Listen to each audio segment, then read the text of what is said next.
evening, everyone. Evening. Thank you all so much for being here this evening. Thank you to Nanette and Justin for providing us with your talent and music this evening. And this is our 39th annual Light of a Life candle lighting ceremony, and I'm just so happy to see the room full. My name is Baratelle, Director of Development for our Hospice of Humboldt, and I have just a few housekeeping announcements before we get started.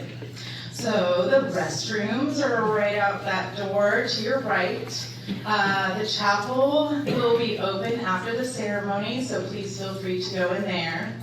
The scrolling of these names were submitted to us in celebration of Light of a Life. These names will also be displayed in the chapel from mid-December through the new year.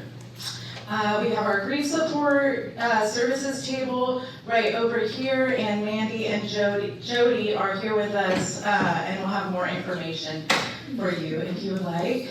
Thank you very much to Cole Sexton, who is filming the ceremony and will be shared on our Facebook and YouTube pages.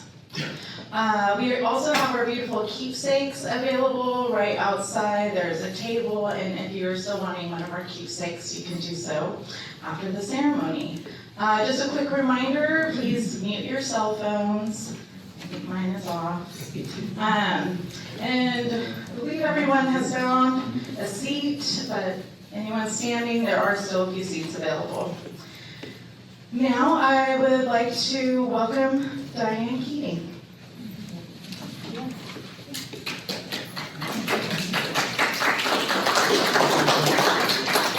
Thank you, Tia. Good evening, everyone. My name is Dianne Keating. I have the privilege of serving as CEO of this incredible organization. And on behalf of Hospice of Humboldt, it is my honor to welcome you to this year's Light of a Life ceremony. Thank you for being here with us on this special occasion as we come together to honor and remember the loved ones who have touched our lives in a profound and meaningful way. This evening, as we light our candles and share this time together, we create a space to reflect on the lives of those who are dear to us. Each light represents a story, a memory, and a love that continues to shine brightly in our hearts. At Hospice of Humboldt, we are deeply privileged to walk alongside families during some of life's most challenging moments. The care we provide is inspired by the strength and love we see in these families, like yours, and it is the love that brings us together tonight. Grief is a universal experience, yet deeply personal. It reminds us of how deeply we have loved. Tonight, as we stand together, I hope you find comfort in knowing that you are not alone. The presence of everyone here is a testament to the lasting connections we share with those who have passed and with one another. As we light our candles, may they serve as symbols of hope, remembrance, and the light that love brings to our lives, even in a time of sorrow. Thank you again for being part of this sacred evening. It is a privilege to share this time of reflection and remembrance with you. And now I have the privilege of introducing Karen Ayers. Karen Ayers is a nurse practitioner who's been with Hospice of Humboldt for many years, and she's the clinical director and oversees our palliative care program. I'm just sitting facing the front for a reason. Keep myself calm. But hello, good evening. There are a lot of you out there. It's very nice to see you all here tonight. Can you hear me okay? Yes. Okay. Well, I was sort of given free rein. Talk about this or that having to do with hospice, and so here we go. I'll tell you what I've got. My sister-in-law, Carol, she died 2 months ago with care by Hospice of Humboldt for the last bit of her 82-year-long life. She struggled with so much anxiety in her later years, and it was such a relief to see her at peace with hospice's heartfelt care. My own mother died about 20 years ago. While her death was sudden and did not leave time for hospice care, I recall that one of the things she did later in her life that brought her joy was to volunteer for her local hospice. Her death was hard. I recall all of the things now that I loved about her every year at this time, many times, but especially here at this ceremony. Grieving her death has been hard and influential, as I think all of us will find grief to be.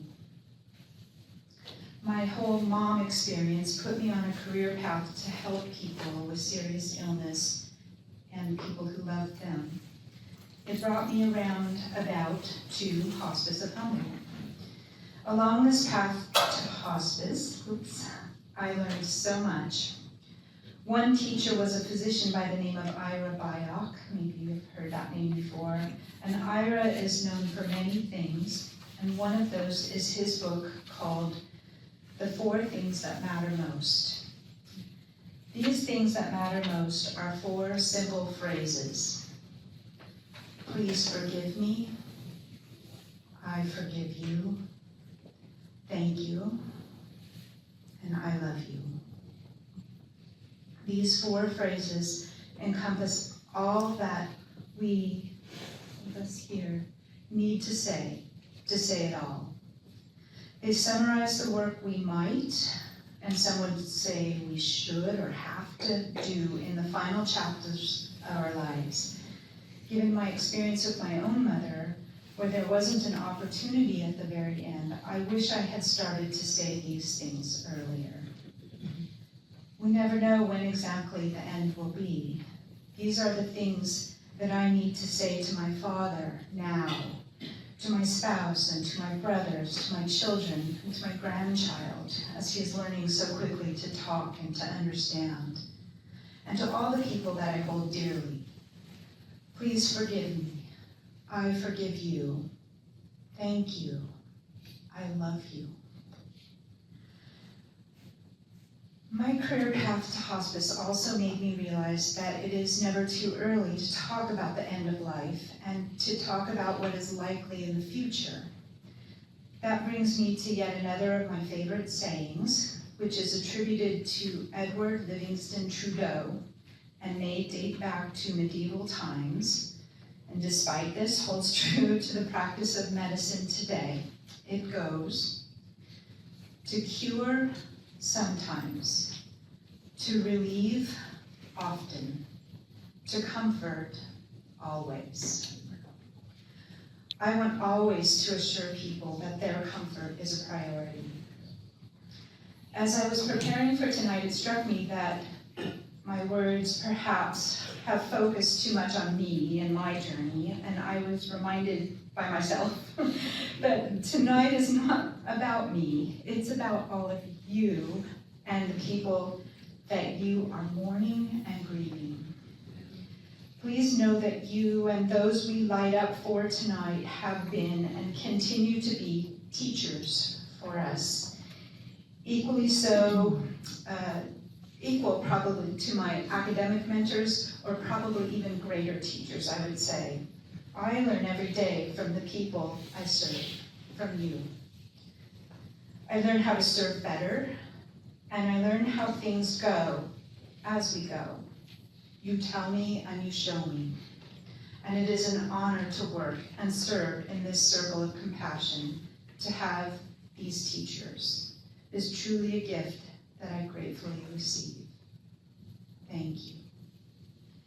As we are celebrating those we have known, as we shine light on them, our memories and thoughts may bring tears, sadness, mixed with happiness, and we will remind ourselves about the connection between grief and love.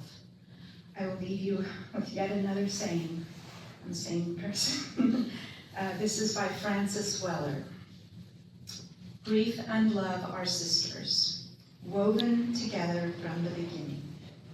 Their kinship reminds us that there is no love that does not contain loss, and no loss that is not a reminder of the love we carry for what we once held close.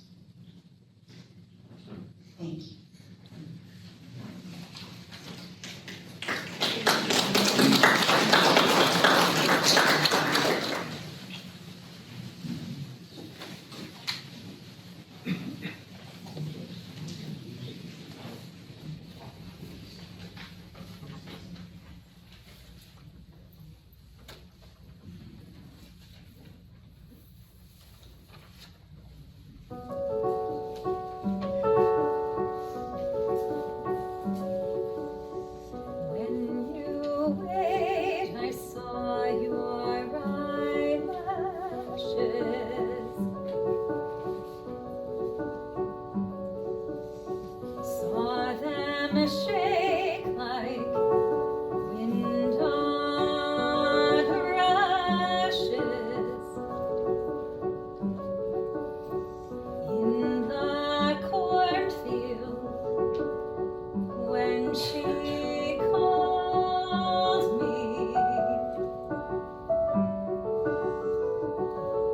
moss around me thought they'd drown me,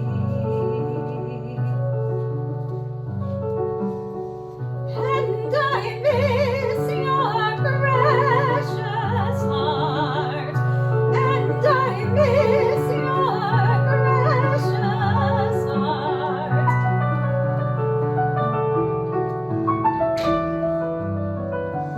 Driver's pedals, red round circles, frame your eyes and stain your knuckles. Driver's pedals, red round circles, stain your eyes and stain your knuckles.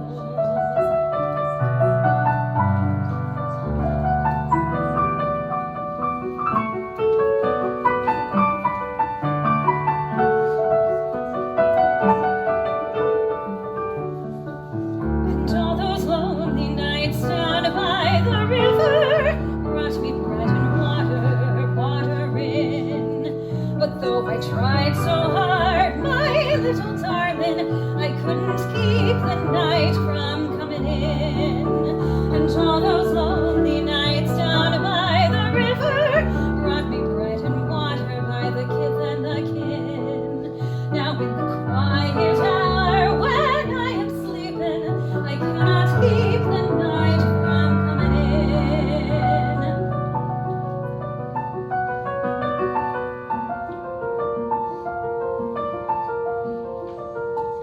Why have you gone away? Gone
Where were your limbs and fire was your hair? And then the moonlight caught your eye, and you rose through the air. Well, if you've seen true light, then this is my prayer.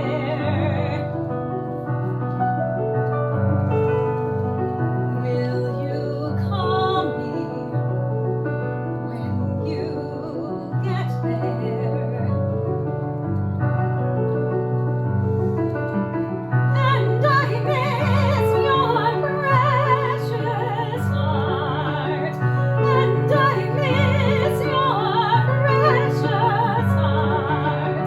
And miss, and miss, and miss, and miss, and miss, and miss, and miss, and miss your heart.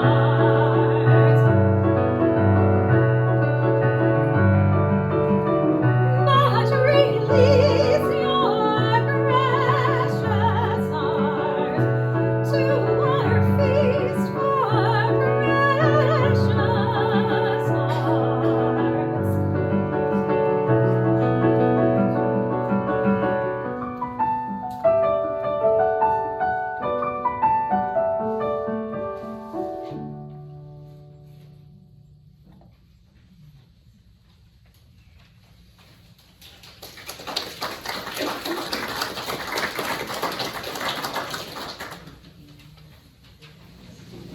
Good evening. My name is Breedlove. I am one of the spiritual care providers here at Hospice of Humboldt. Mel Pace is one of our spiritual care providers as well. And Linda Williams, who cannot be here this evening, but she definitely sends her thoughts of kindness to you as well.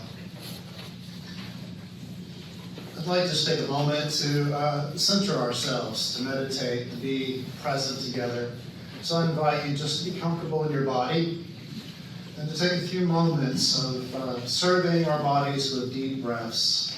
And so just easily breathing at your own pace, your own comfort level, just breathing and being here and now. With each breath that we breathe in, we survey our body. And those places that hold tension and tightness, we just relax a little bit with kind thoughts, compassion towards our friends and our loved ones, and towards ourselves. With each breath, we remember that mindful breaths are meditations, even single mindful breaths. That's a meditation. So a couple more breaths, centering ourselves, breathing in calmness, breathing in light, love. Thank you. Thank you for that beautiful music. Justin and Nanette, thank you so much for being here again. And for Dianne, for your words, and Karen, for your words, and for all our wonderful friends that are gathered here this evening. And thank you for bringing pictures of your loved ones to honor their memories this evening. It's very beautiful. We honor all paths of faith and journeys in life that have nurtured us and that have led us here to this occasion. We honor the tears that we have cried. Sometimes it seems without end. And we honor the grief that we have felt and that we carry in life. Grief has an important work to do. We honor the laughs, hopes, dreams, and memories that we each cherish along the way of life, that we have shared with loved ones, that we have nurtured our loved ones with. And we honor the light, love of the memories of our loved ones. Our grief is at times immeasurable because our love runs deep. And we know and we have experienced heartbreak. And at times our heartbreak has seemed unbearable. I'm reminded of the words from Leonard Cohen's famous song, Anthem. It says, "Ring the bells that can still ring. Forget your perfect offering. There is a crack in everything. That's how the light gets in."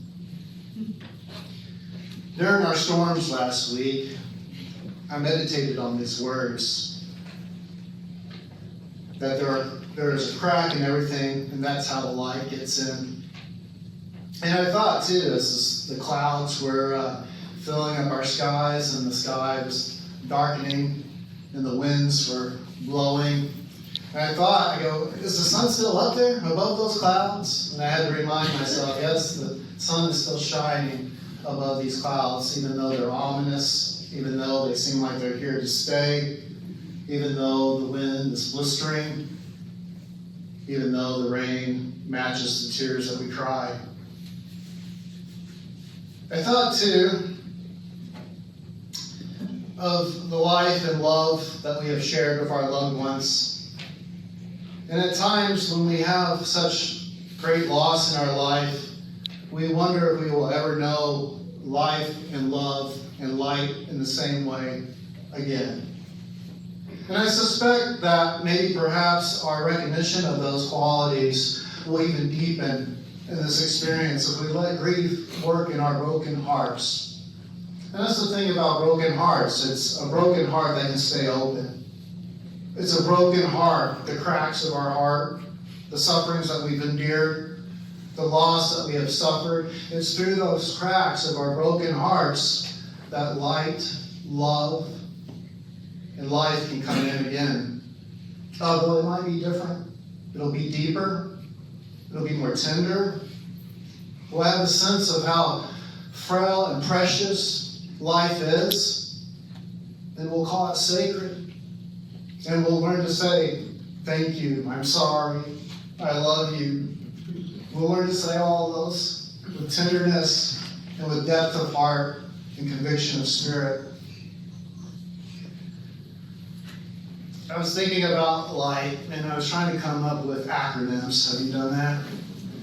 And it said, AI, can you help me come up with some acronyms? That's okay. But maybe you can think about acronyms too, with L-I-G-H-T. That's how we spell light, right? And so I thought about L, the laughs that we have shared, the bursting of laughs from our hearts, the spontaneous laughs, the laughs that nobody else witnessed that we shared with our loved ones. You know, those laughs still ring in eternity. Death cannot extinguish those memories. Death cannot extinguish that power, that bursting of a joyful heart. And I thought about the leading that we offer one another, that tender kind of leading, that leading from the heart, that leading with love, that brave leading, that vulnerable leading. And I thought about learning. And Karen, I agree with you. It's the families that we serve, our colleagues that we work with, our support staff, our care teams. We all become each other's mentors. We teach each other as we go through this. And it's almost as if how Ram Dass described it, we're all walking each other home.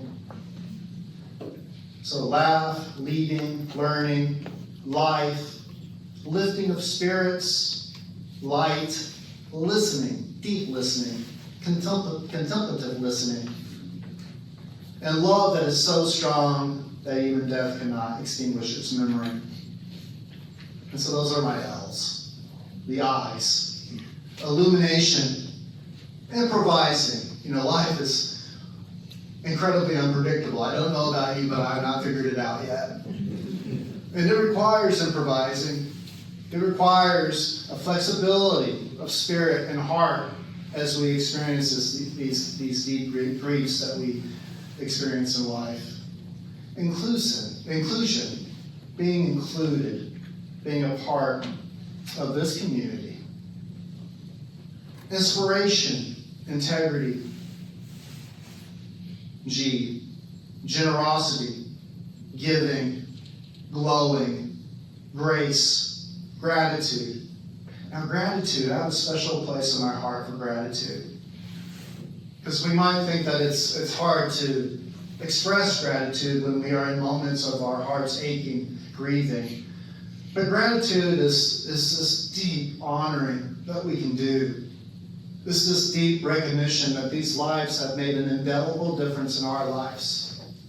And so practice gratitude and watch the light come in. H, harmony, healing. You know the hard thing about healing? Well, let me say these two things briefly about healing. I was pleasantly surprised that healing is still a possibility, even as we go through grief. That struck me as a beautiful experience in life. And I was also too sobered, realizing that there are no shortcuts in the grief process. We have to honor each step. And sometimes it feels like we're going backwards, or sometimes it feels like we're frozen. You know, our nervous system has all these emotions that are messengers that we need to learn to listen to, like our little children. And so that's important. Healing. Helping. I'm often so impressed by family members who go through our services as families with their loved ones, as patients. And sometimes those family members are so moved by their experience that they come back and they volunteer. They find that that's a way to give, that's a way to let the light come into lives. And so helping others. Hoping, being steadfast in hope, honoring, humility, humbling ourselves, and humor. Humor is a beautiful gift, even in the midst of grief. And then finally, T. We teach each other, we mentor each other, we learn from each other, we tend to one another, we tend in mending ways. We practice togetherness, realizing we are interconnected. Even though our experiences might be unique and vastly different, there are ways that connect us. There are ways that we find solidarity together, we find community together. And that tenderness of togetherness can be a way the light comes in. Transformation. Trusting, I wonder sometimes if that butterfly remembers being a caterpillar. There's something dynamic about transformance that maybe 10 years from now, 5 years from now, a year from now, a week from now, that something will happen and shift, and we will understand things in deeper, more profound ways. But give transformation its space to work in your heart. Transcendence, trust. These are ways that we can nurture and cultivate light. Cultivate light in our hearts and also share light to others. And so, my sincere heart prayer for you this evening is that as we journey through our grief together, that we look for the light within one another, and that we also look for the light within ourselves. And we hold on to that light, and we fan it with love. We stoke it with kindness. We nurture it. We grow it. We expand it.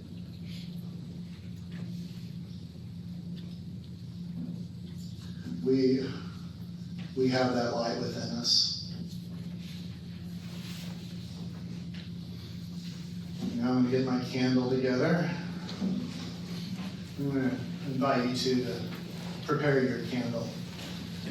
And just an important note for safety, we want to keep our candles upright so we don't spill wax on our fingers like I invariably always do with these kind of things.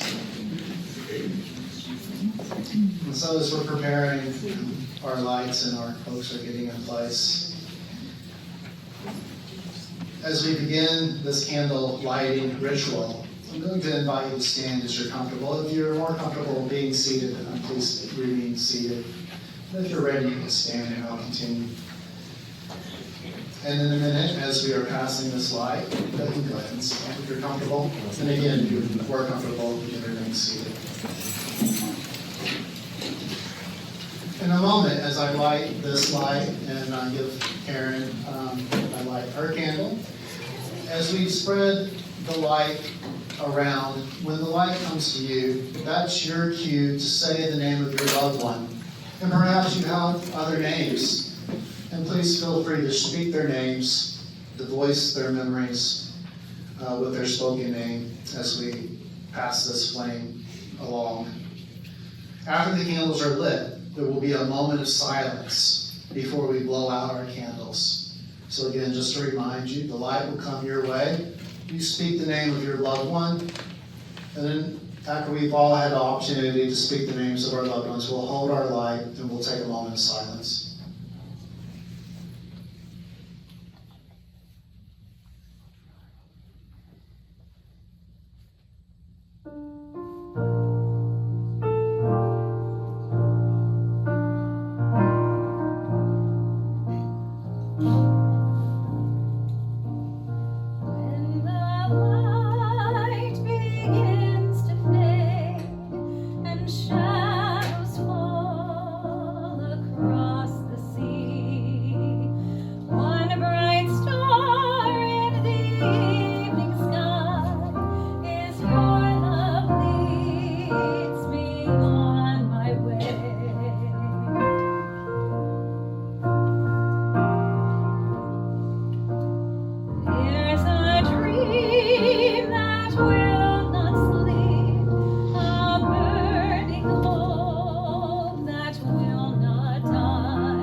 Just a moment of silence, holding our light.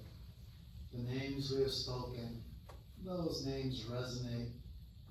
Those names we illuminate, those names we honor, those names we cherish and will carry in our hearts forevermore.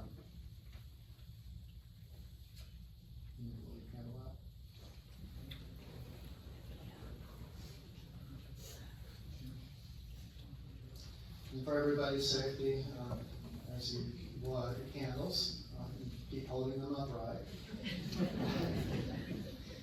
Be careful of the person in front of you. There will be baskets at the door at the end of the ceremony that we'll place the candles in. You may be seated.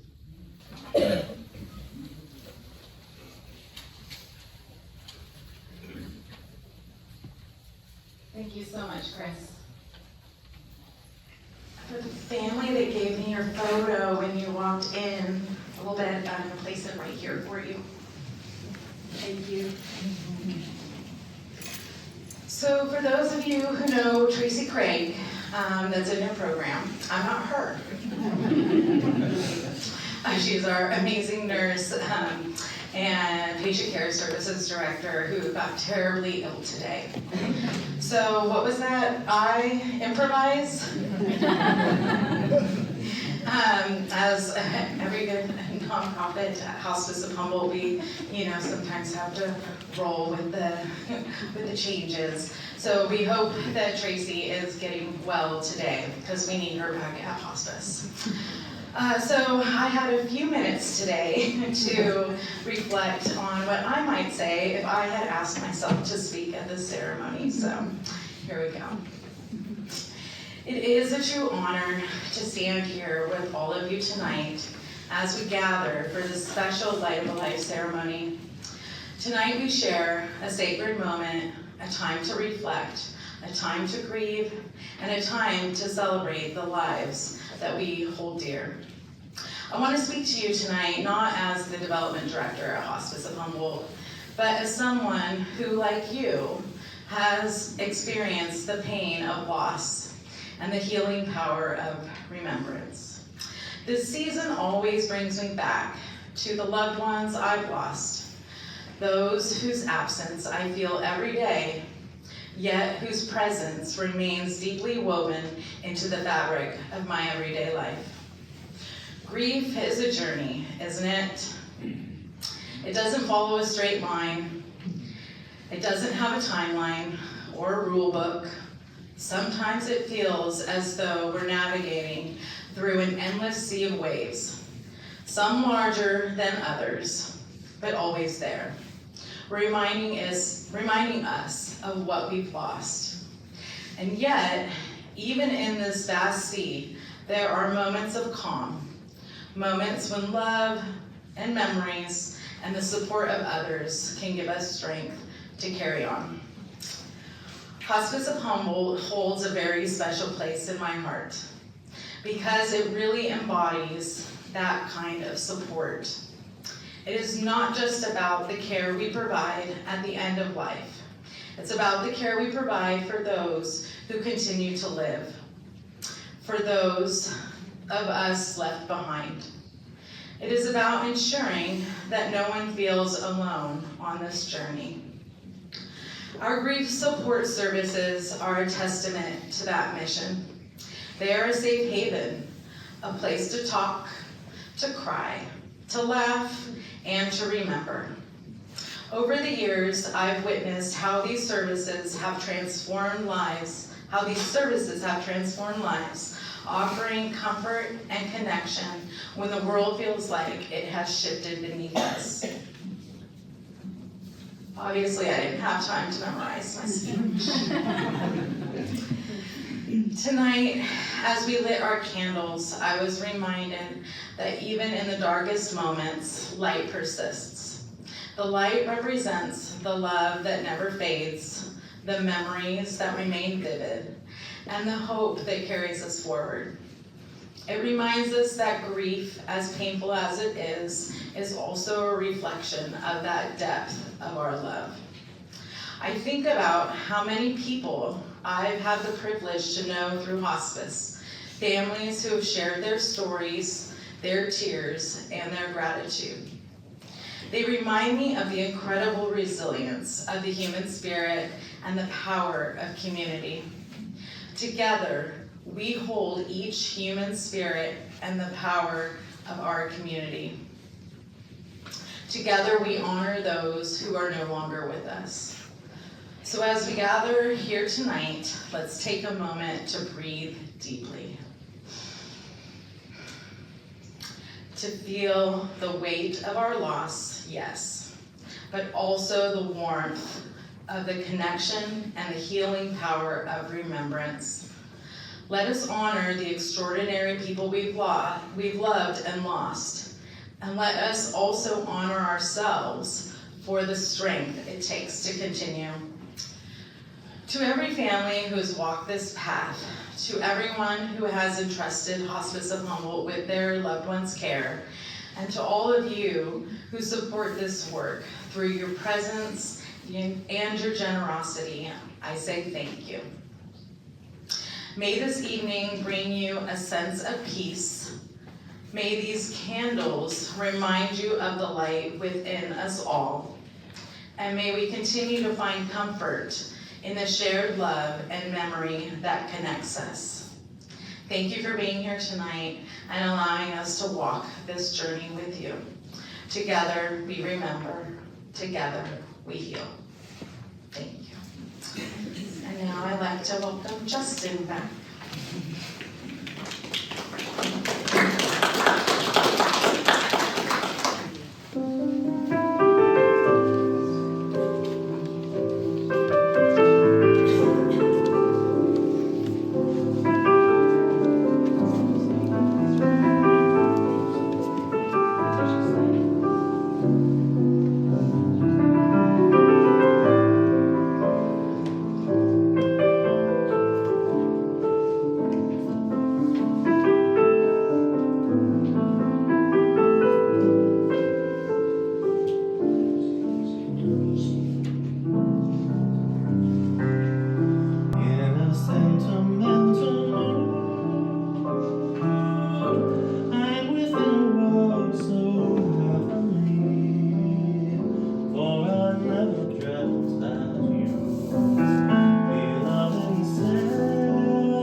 So that concludes our program tonight.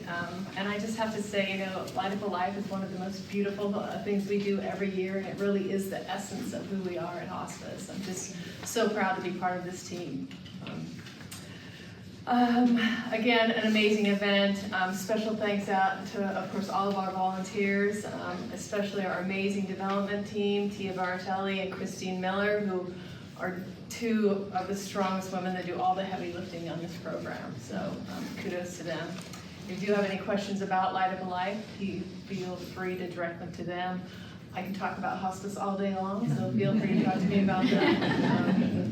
And please don't forget your altar memorials. And thanks so much for coming. Thank you. Thank you.